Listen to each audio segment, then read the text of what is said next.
घोषणा पुलिस जिसमें छोड़ सके ढील सो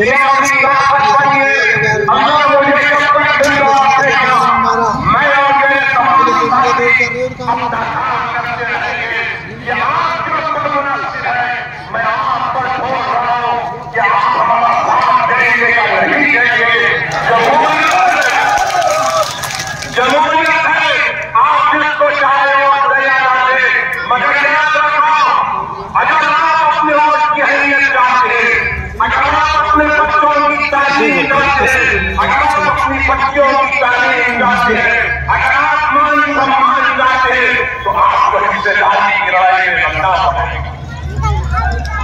अगर कोई आपसे पूछेगा कि क्या वैसे वो काटने आया तो उसको पूछना कि काटने नहीं आया वो ढोलने आया है।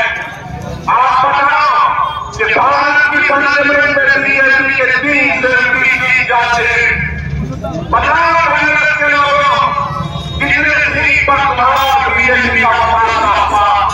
राजस्थान की हर की सीट पर बीजेपी जीत गई। मैं जिम्मेदार कैसे हो सकता इनके राहुल गांधी जो पूरा भारत छोड़ो के नाम पर निकले थे पूरे देश में निकले और अपने पूर्वजों की पार्लियामेंट की सीट अमेठी से हार है।